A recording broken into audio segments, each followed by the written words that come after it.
നല്ല അടിപൊളി മാച്ച് ആ മാരാറുടെ ടീമിനെന്ന് അക്ബർ പറയുന്നുണ്ട്. എല്ലാ ടീമിനെയും വെല്ലുവിളിക്കാമെന്നും പറയുന്നുണ്ട്.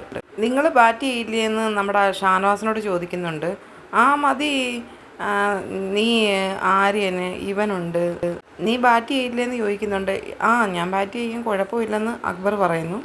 ഞാൻ കളിക്കാറുണ്ട് ടർഫിൽ ക്രിക്കറ്റ്, ഡെയിലി കളിക്കാൻ പോവും, ഞങ്ങൾ കളിക്കാൻ പോകും ഞങ്ങളുടെ ഏരിയയുടെ ആ ഭാഗത്ത്. ഇവിടുന്ന് ഇറങ്ങിയിട്ട് നമുക്ക് മാത്രമായിട്ട് ഒരു ദിവസം വെക്കാമെന്ന് അഭിലാഷ് പറയുന്നുണ്ട്. അക്ബർ പറയാ ഇനിയിപ്പോൾ പഴയതുപോലെ അല്ല, നമുക്ക് ഇറങ്ങിയാൽ നമ്മൾ വലിയ ആൾക്കാരായെന്നുള്ളതല്ല, എന്നാലും ലോക്കൽ സ്ഥലത്ത് പോകാൻ പറ്റത്തില്ലെന്ന്.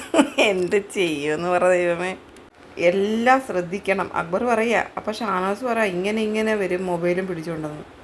എല്ലാം ശ്രദ്ധിക്കണം, അതുകൊണ്ട് നമുക്ക് ചിലവ് കൂടുതലാണ്, അല്ലെങ്കിൽ നമുക്ക് പറമ്പിൽ പോയി കളിക്കാമായിരുന്നെന്ന് അക്ബർ പറയുന്നുണ്ട്. എൻ്റെ ഈശ്വര, ഇവരൊക്കെ ഒരു ബിഗ് ബോസിലോട്ട് പോയപ്പോഴേ താണ്ട് ഇങ്ങനെയൊക്കെ പറയുന്നു. അപ്പോൾ ഒന്ന് ആലോചിച്ച് നോക്കിയാൽ ലാലേട്ടനൊക്കെ എന്തൊക്കെ പറയണം. ഇവിടെയൊക്കെ രാവിലെ ഒന്ന് റോഡിലോട്ട് ഇറങ്ങി നോക്കണം, എത്ര സെലിബ്രിറ്റികളാണ് വോക്കിങ്ങിനായിട്ട് വരുന്നത്. എതിർ ദിശയിലൂടെ പോകുന്ന ആൾക്കാരെ എല്ലാം ഹായ് ബൈ പറഞ്ഞ് സംസാരിച്ച് ഒരു പ്രത്യേകതയില്ല. സാധാരണ മനുഷ്യരെ പോലെ സെലിബ്രിറ്റികൾ വോക്കിങ് ചെയ്തിട്ട് മര്യാദയ്ക്ക് വീട്ടിൽ പോകുന്നതെന്ന് കാണണം. അഭിലാഷ് പറയുന്നുണ്ട് ബിഗ് ബോസിൽ നിന്ന് ഇറങ്ങിയിട്ടെ നമ്മുടെ വീട്ടിൻ്റെ അടുത്തുള്ള നാട്ടിലെ ഗ്രൗണ്ടിൽ പോയി.